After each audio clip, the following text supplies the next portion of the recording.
What is the act of seeing?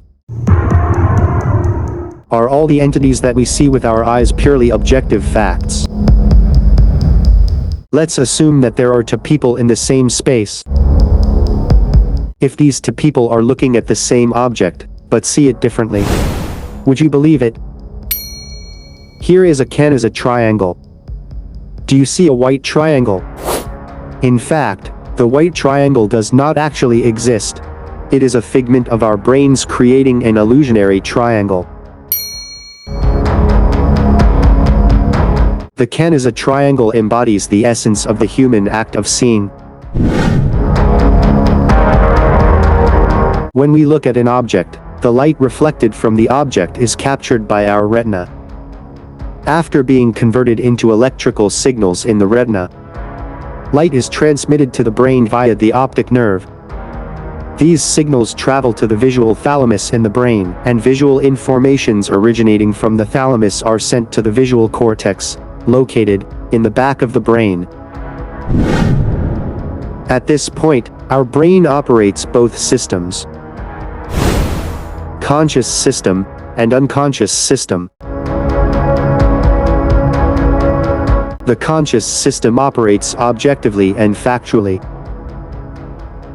It accepts that there is an apple if there is an apple, and it accepts that there is no apple if there is no apple. Isn't it simple? What's interesting is the unconscious system. This unconscious system doesn't accept the existence of something as it is, or the absence of something as it is. It is quite cunning and sophisticated, and sometimes it even deceives us. Due to the unconscious system, we perceive the world as we know it, or as we believe it to be. Here is the apple again. How did you know that this is an apple? You're able to identify this as an apple from the picture, because you already had a prior knowledge of what an apple is. Let's look at the triangle again. Why does our unconscious system create a non-existent triangle? Because there was no triangle to begin with. What does this mean? Our brain has the tendency to fill in the gaps in our vision. And it did so by using a shape that we recognize as a triangle. In other words, our unconscious system distorts our perception of reality to fit our preconceived notions and expectations, especially when there are discrepancies between what we know and what we see. Our conscious system perceives objects as they are, while our unconscious system perceives them as we want them to be, or as dictated by our unconscious intentions. As these two systems work in tandem, we're able to view the world with a reasonable degree of accuracy and consistency. I won't look back ever again. However, for 1/3 of our entire lives, we rely on the deceitful unconscious system to perceive the world without the functioning of the conscious system. 1/3 of our entire lives is spent sleeping. And during that time, we dream. In our dreams, we see, hear, and feel. What does it mean to see with your eyes closed? What are the things that we see when we close our eyes? While dreaming, the thalamus is under the domination of the brainstem instead of the eyes. The brainstem's important function is to maintain REM sleep, during which we mostly dream. John Allen Hobson, a renowned dream researcher and a professor of psychiatry at Harvard Medical School, explains dreams as follows. As the brainstem generates signals by randomly firing neurons, these signals are transmitted to the thalamus, which results in the dreams we experience. The thalamus treats these signals in the same way as it does with signals from our senses during wakefulness. The thalamus cannot distinguish whether the signals are coming from the eyes or from the brainstem. And the thalamus relays the signals to the visual cortex, located in the posterior part of the brain. When a jumbled signal with no order, or system, arrives in the visual cortex, it is perceived as if all of the information conveyed by this stimulus has entered through the eyes. Furthermore, the visual cortex strives to comprehend all of the information, just as it would when we are awake, without the functioning of the conscious system.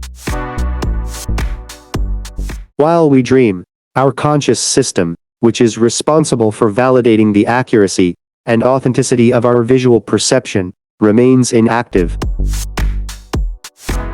As a result, most of our dreams are unrealistic and nonsensical. As our brains receive disordered signals sent by the brainstem, our unconscious system works tirelessly to construct a narrative. And in our dreams, we find ourselves seeing, hearing, and feeling despite our closed eyes. However, there are those who, even after waking up from a dream, keep their eyes closed and see the world. If those who are unable to see are able to see, would you believe it? If visually impaired individuals dream, what do they see in their dreams?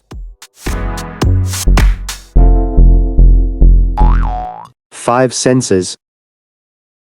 When vision is impaired, or in other words, when visual input directed towards the back of the head, from the eyes is interrupted, for other senses fill in for the visual field.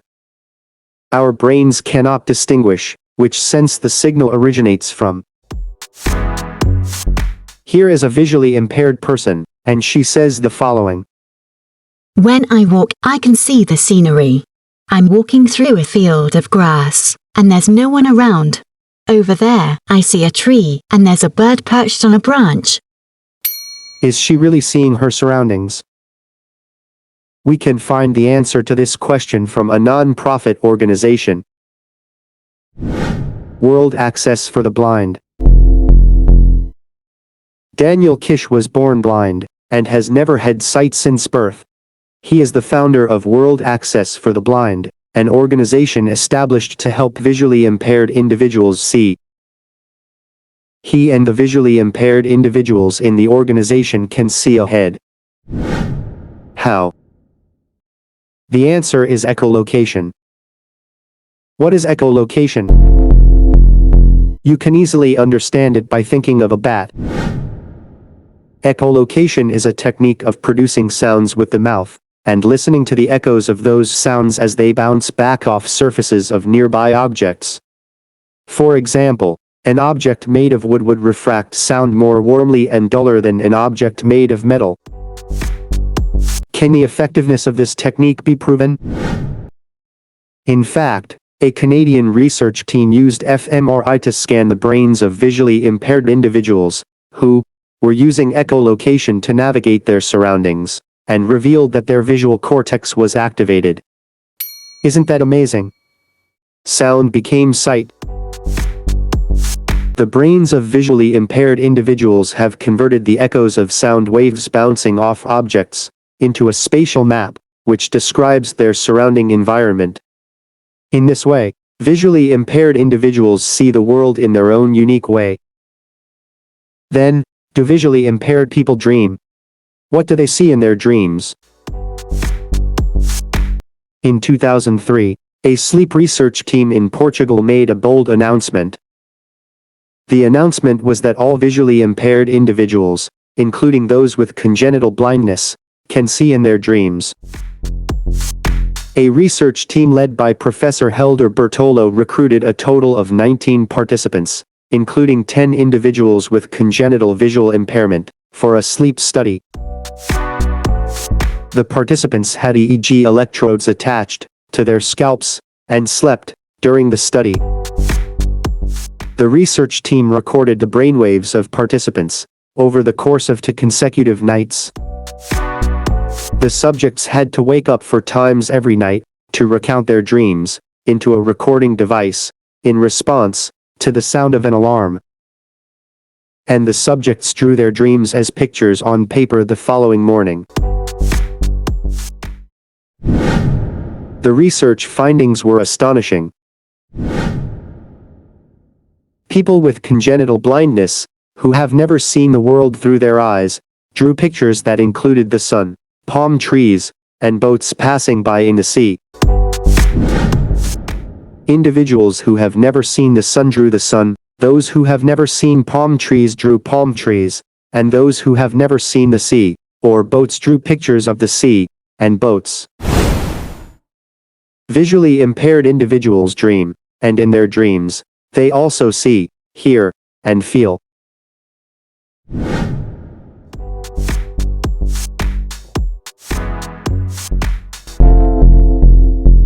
When we see the world, they touch it, hear it, and feel it.